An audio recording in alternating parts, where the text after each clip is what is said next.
Hey, what is up? This is David, and in this video I'm going to be showing you how to hyper batch stuff. So this is like more of an advanced batching lesson for you.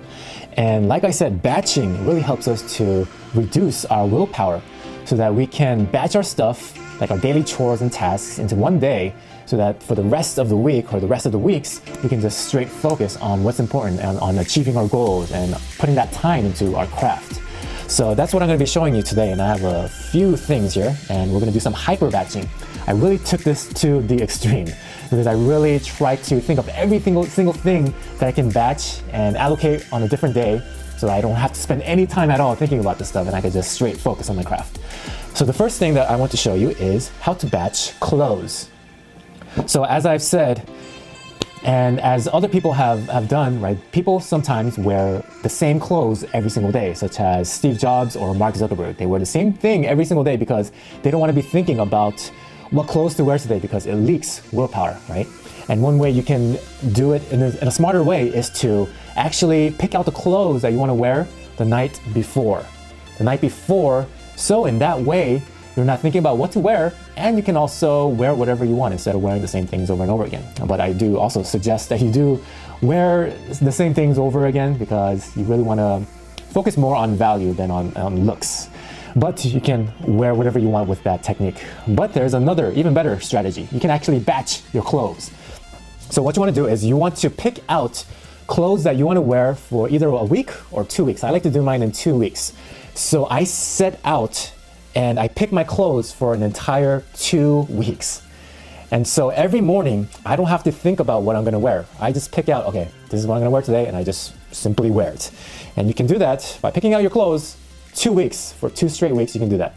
So what I like to do is I like to pick out underwear. I wear the same underwear every single day, and I do this for 14 days. So I take 14 of these, and then I just set it onto a pile just like this. And then I have my t-shirts or what I'm gonna wear, like a sweater like this, like a hoodie or something. And I have that, and then I have my socks.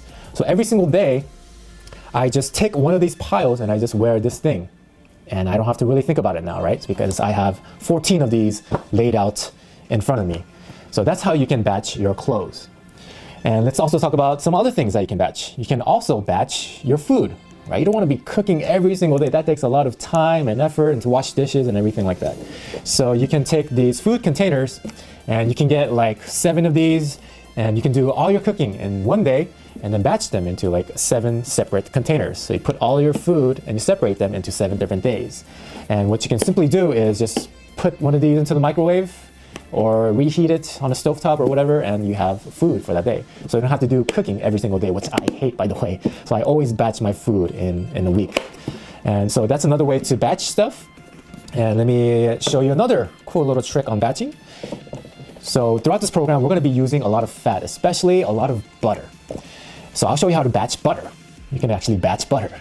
So butter usually comes in like these sticks, right? What you can do instead is you can cut that butter up and then put it into containers just like this, so that you don't have to cut your butter every single time. And so you can cut it into like small pieces just like this, so you can just pop this into like your coffee or into like your food, or just pop this into your mouth even if you want to get some fat in. And so that saves you a lot of time because you don't want to be cutting your butter every single time you want a little fat in your system. So that's how you batch butter. And the next thing that I want to show you is how to batch your vitamins. And I really try to think of every single way on how I can save my time and energy. And so, you know, when we take vitamins every single day, we probably have like 5 to 7 different bottles of vitamins that we have to open, and then we got to put into our hands and then top it open, and then we got to do that for every single bottle of supplements that we have, right? But what you can do instead is you can actually batch that all into one day. So I have a little container that looks something like this. And so it's compartmentalized into different days of the week. And so what I would do is, say for example, on Sunday, I would open up my 7 different bottles and I will put all of those pills that I need for that day into one of these slots. And then for the next day, I would do it for the next day, and I would do this for 2 entire weeks. So all of my pill stuff is done in just one day. I don't have to open the pills every time I want to take my supplements.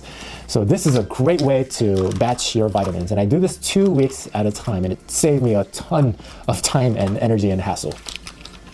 And another way you can batch food, by the way, is you can batch, for example, I like to batch my eggs.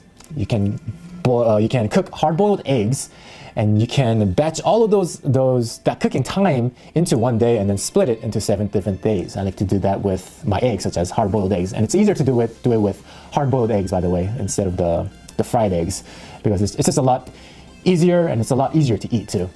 So that's another batching trick, hard-boiled eggs.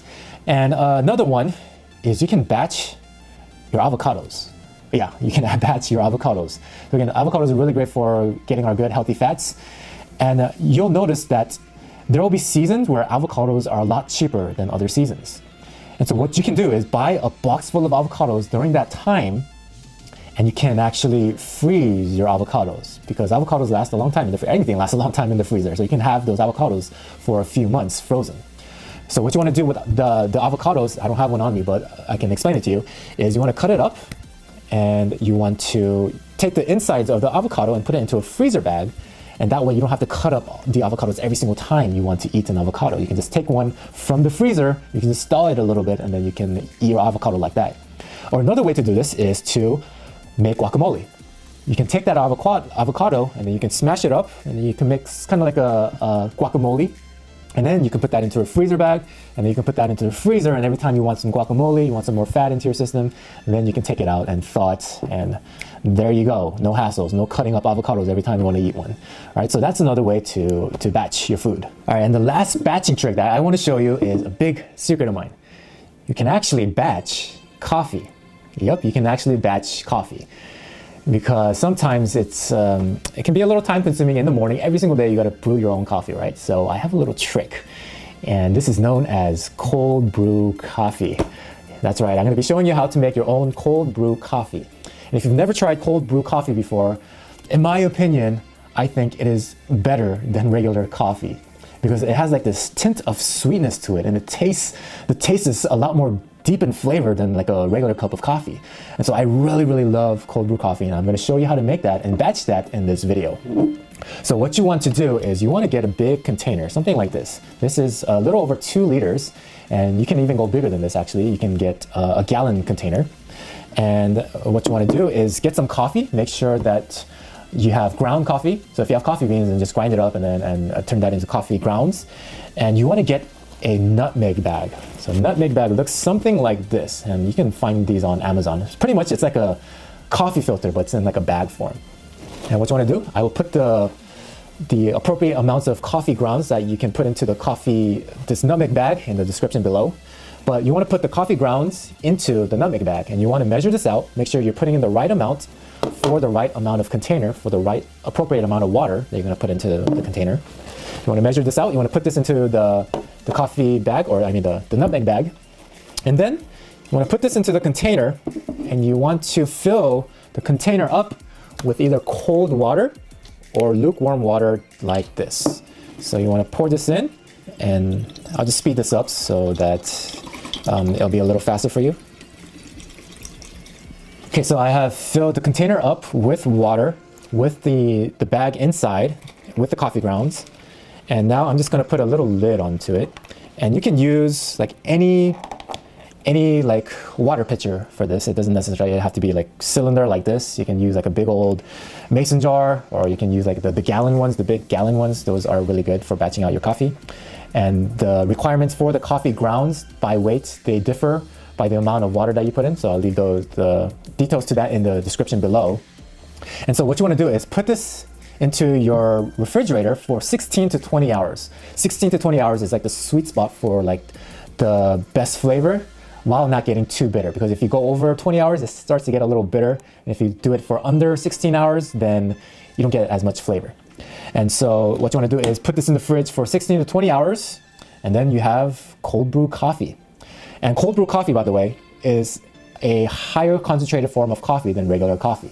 It has about double the caffeine of regular coffee, and also like a lot of the good stuff of coffee, it like multiplies that amount from regular coffee. So it's really good, but it can also mean a lot of caffeine. So cold brew concentrate, and which this creates a cold brew concentrate. So you want to dilute the coffee that you make. So you want to dilute this with about 50% water. So you can get like a big container, a bigger container than this, pour this into that bigger container, and then pour the rest with coffee. You want to dilute it a little bit because you're going to be getting a lot of caffeine if you don't dilute it and you're getting in that concentrated form. And the end result will look something like this. And you can actually use like a little pitcher container like this to actually make your coffee beans or your cold brew coffee in, so that you don't gotta like transfer it over to a bigger container and then to another one and stuff like that. So the end result is like this, and it makes a very delicious cup of cold brew coffee. And again, in my opinion, it is better than regular coffee. And here's a little tip for you. Okay, how do we make keto coffee with cold brew? Because it's cold, right? How are we gonna get the MCT oil and the butter in there? So one way we can do this is, if we want to have our coffee cold but still want some of the fat in there, you can just add MCT oil to the cold brew and just put it in a blender, and you get cold brew MCT oil coffee. And it tastes really good, actually. It tastes like very creamy and almost has like a caramel flavor. And that's how you can get cold brew coffee with MCT oil. But if you want to have hot coffee, a trick here is to use the cold brew and put that into a cup and put it into a microwave. Or if you don't like using the microwave, you can use your stovetop to heat it up.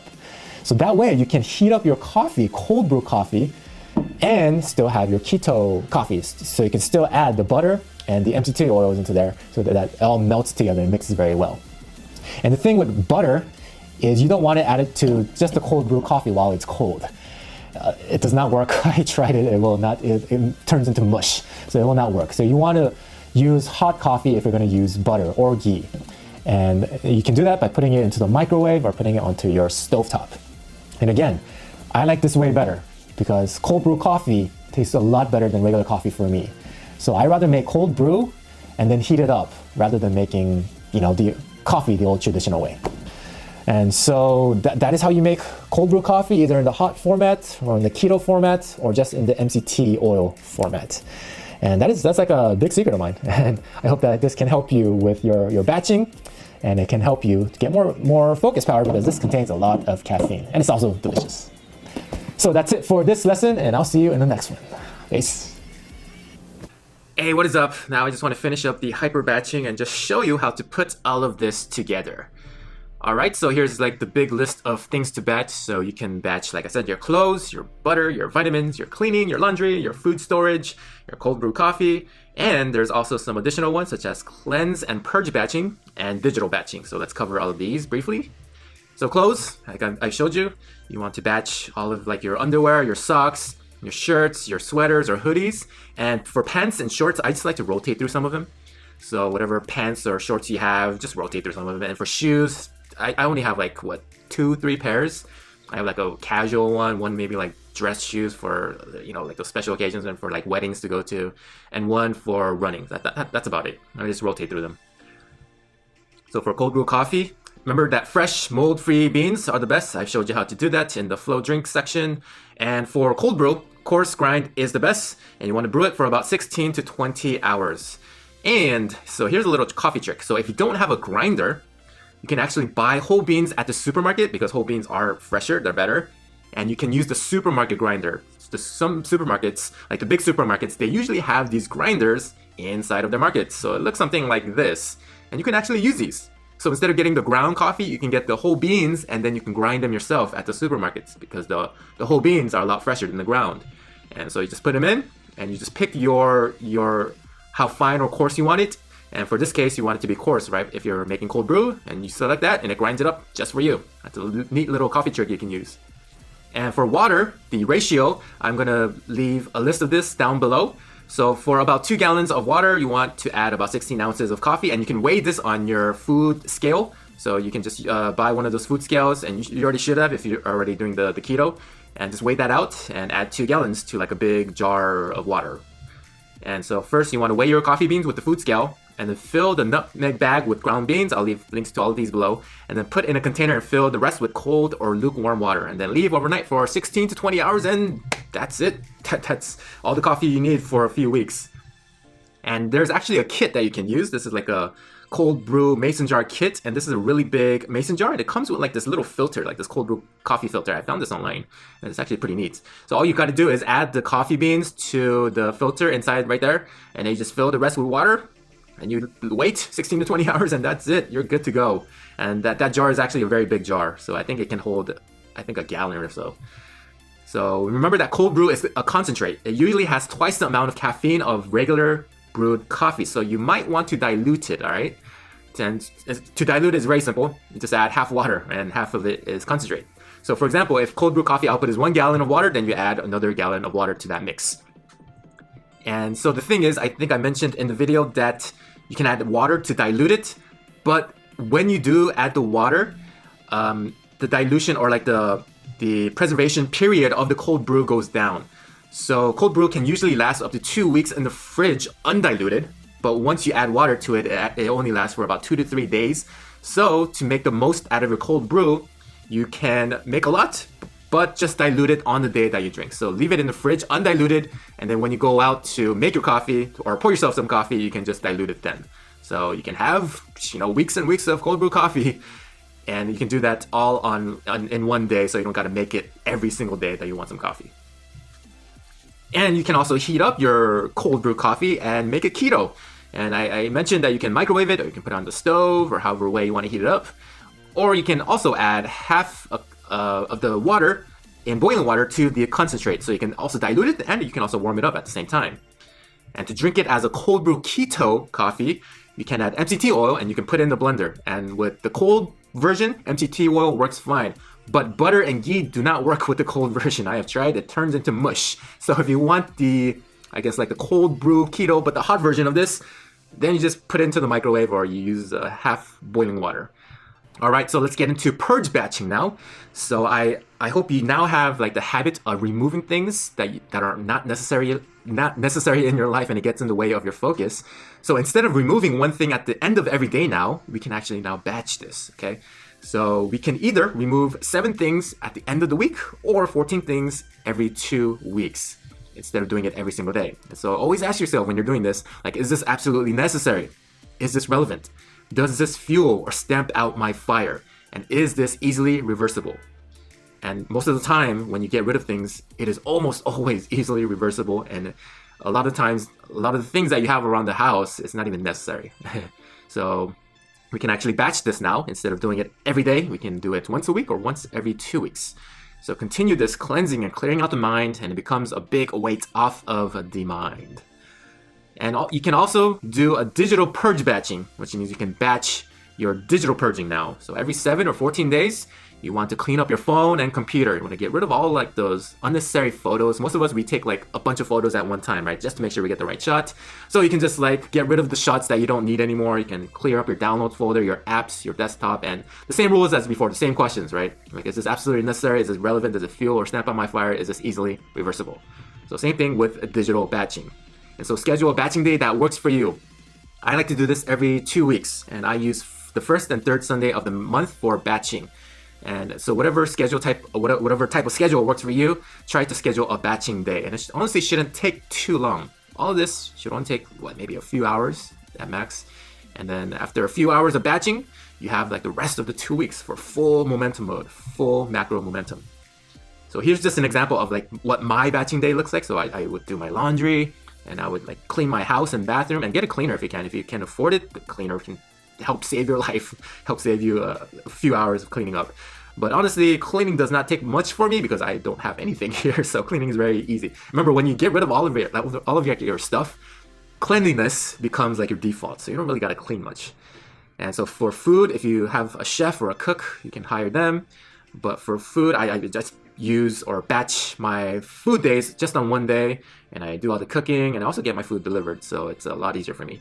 Also batch my vitamins, my butter, my coffee like I showed you, and I just remove about 7 to 14 things that are unnecessary or irrelevant. And then after you've done this for a while, after you've got rid of everything, it becomes harder and harder to remove stuff, but I still find things I can still remove. So even today, I'm still removing as much as possible. And it's going to get harder and harder, but those questions, they're going to become even more useful. Like you really ask yourself, is this absolutely necessary, or am I just holding on to this thing? And so yeah, those questions really help out, and you'll notice that you can get rid of more things than you can possibly know. And I'm still getting rid of things even to this day. So, and then I also do my digital batching. I clean up my photos that I don't need and like my files and my downloads for them, my desktop and everything. And at the end of my batching day, or I guess not the end because it only takes like a few hours to do this, but after I've done all this, I do like a guided meditation where I just, try to cleanse my mind now. Try to cleanse like my subconscious mind. So you can do like the dance with time meditation or any other meditations that you can find online. So I just do that at the end of my batching day. And then I am good for like 14 days of straight flow momentum. Having everything ready, having all my coffee ready, having all my clothes ready and my food ready. After I get all that ready, I don't really got to think about it. I don't got to leak my willpower or my mental energy anywhere else except for my flow work and my momentum. So your mission is very simple. Schedule a batching day every week or every 2 weeks or however long you want. And just batch and cleanse to keep everything clean, organized, and to keep that momentum going. That is all. That's all your mission. That's all your mission, and that's it for this lesson. So keep everything going, keep that momentum going. And I really believe that you can be on your way to your true north goal. All right, that's it for this lesson. I'll see you in the next one. Take care.